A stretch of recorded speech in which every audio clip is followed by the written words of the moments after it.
போராட்டமா இருந்தா அண்ணன் கணேசன் மேலையும் பழனிசாமி சார் மேலே கேஸ் விழுந்து.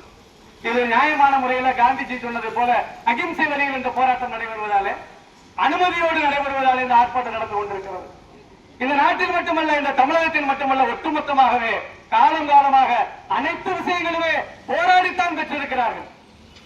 இங்கே ஆர்டிஓ அலுவலகம் என்று சொன்னார்கள், வருவாய் கோட்டாட்சியர் அலுவலகம். உடனே அமைச்சர் சொல்வார், 2-3 தாலுகாக்களை சேர்த்துதான் வைக்க முடியும் என்று. கோவிச்செட்டிப்பாளையம் சென்று வாருங்கள், தனி நகரம் தனி ஆர்டிஓ.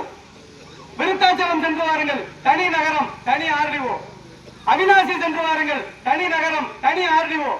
பொள்ளாச்சி சென்று வாருங்கள், தனி நகரம் தனி. சார், நமக்கு தான் சார் சட்டம். கையெழுத்த போடியா சார்? சட்டமன்றத்தில் பேசலையே.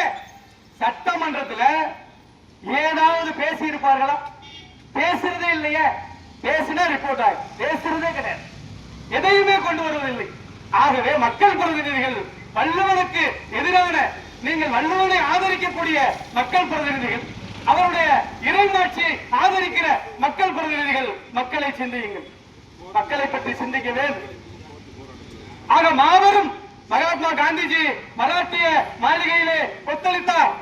டூ ஆர் டை என்று, செய் அல்லது செத்துமடி என்று சொன்னார். அதைத்தான் வெள்ளையனே வெளியேறு இயக்கத்தினுடைய கொள்கையாக வைத்தார்கள். வெள்ளையனே வெளியேறு இயக்கத்தினுடைய கொள்கையாக வைத்தது டூ ஆர் டை.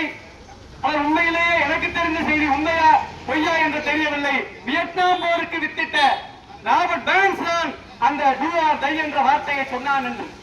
அதையே வெள்ளையனே வெளியேறு அந்த கோரிக்கைக்கு காந்திஜி அந்த கொள்கையை முழக்கமாக டூ ஆர் டை வைத்தார்.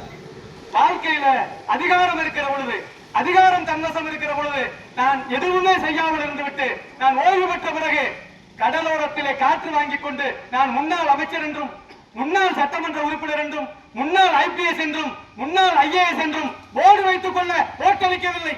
இருக்கிற காலத்திலே செய்ய வேண்டும். இந்த வாழ்க்கையில் மக்களை பற்றி சிந்திக்க வேண்டும். எத்தனை கிலோமீட்டர் ஐயா?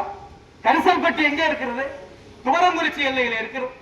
அங்கிருந்து ஒருவன் செல்கிறான், நான் பார்க்கிறேன் ஆர்டிஓ அலுவலகத்தில். ஒரு முறையெல்லாம் கோட்டாட்சியரை நான் தனிப்பட்டு திட்டி இருக்கிறேன் நீதிமன்ற வளாகத்துக்கு உள்ளேயே. உங்களாலதாயா பல பேர் செத்து மடிகிறான்னு சொன்னேன். இவர் மேல எஃப்ஐஆர் போட்டுக்கான்னு சொன்னாங்க. அப்ப இருந்த ஆர்டிஓ பிஏ இல்லை, அவர் தெரிந்தவர் தான் என்று சொல்லி கூட்டி வந்தார்கள். பல்வேறு இடங்கள்ல பட்டாக்களில் முறையீடும் அனைத்தும் இங்கே தாலுகாவில் நடந்த பிறகு அப்புறாணிகள் அனைவரும் கோட்டாட்சியர் அலுவலகத்திலே அதனை ரத்து செய்வதற்காக நிற்பார்கள். எந்த காலத்திலும் சட்டம் ரெவன்யூ அலுவலகம் மீது பாய்ந்ததும் இல்லை. சரியான பட்டா ரத்து, ஆண்டு கணக்கா அலையன். ஒரு ஆக்சிடென்ட், சின்ன ஆக்சிடென்ட் நடந்துருச்சு, கிளைம் கேட்கணும், ஆண்டு கணக்கா சிவகங்கை அலையன்.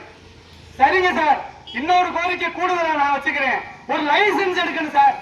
பகுதி நேர மோட்டார் வாகன ஆய்வாளர் அலுவலகம் கூட திருப்பத்தூர்ல கிடையாது. மிகப்பெரிய வரலாறு. மக்கள் தொகை என்ன?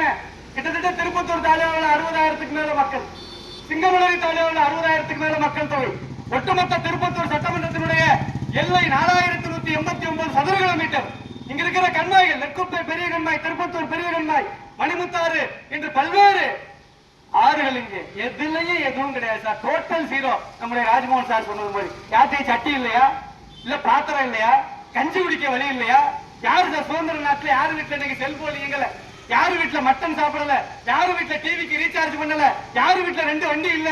எல்லார் வீடுகளிலும் 4 வாகனம், 4 சக்கர வாகனம், கார் கொதித்து வருகிறது சார். கொதிக்கிறேன். உண்மையிலே நான் ஒன்றை சொல்கிறேன், நான் மாற்றுக் கட்சி தான். உண்மையிலே சவால் விடுகிறேன். தைரியம் இருந்தால் ஒரு மாதத்திற்குள்ளாக அவர் சார்பு நீதிமன்றத்தை ஆர்டிஓ முகாம் நீதிமன்றத்தை கொண்டு வந்தால் இந்த அவை முன்னாலே நான் திமுகவில் இணைய தயார்.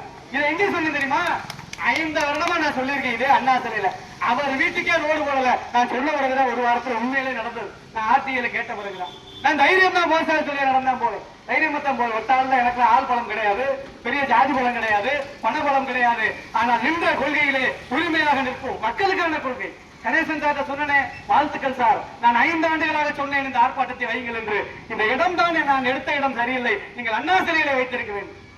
பகிரங்கமாக மக்கள் பதிலே பரவாயில்ல, நீதிபதி மூலமா செஷன்ஸ் கோர்ட் போனா அதுவும் சந்தோஷம் தானே. யார் வழியில போனா சரியா போகும். இதனால் இவன் செய்யும் என்றாய்ந்து அதனை அவன் கண் விடல். நல்ல முன்னெடுப்பு. கூட்டணியில் இருந்தவரும் தைரியமாக திரு கணேசன் அவர்கள் எடுத்திருக்கிற முன்னெடுப்பை நாம் தொடர்ந்து போராடி தேர்தலுக்குள்ளாக வென்றெடுப்போம். இல்லாவிட்டாலும் தேர்தல் முடிந்து நிச்சயமாக சார்பு நீதிமன்றத்தோடு தான் உள்ளே வர வேண்டும். அதற்காக தொடர்ந்து போராடும் சார். ஒளிஞ்சு விடக்கூடாது. தொடர்ந்து போராடும். எத்தனை வழக்குகள் இருந்தாலும் போராடும். வழக்குகளை சந்திப்பதற்காக போராடும். ஒரு பக்கம் எப்படிப்பட்ட சூழ்நிலைகள் வருகிற பொழுதும் நாம் போராடுவதற்கு தயாராக இருக்க வேண்டும்.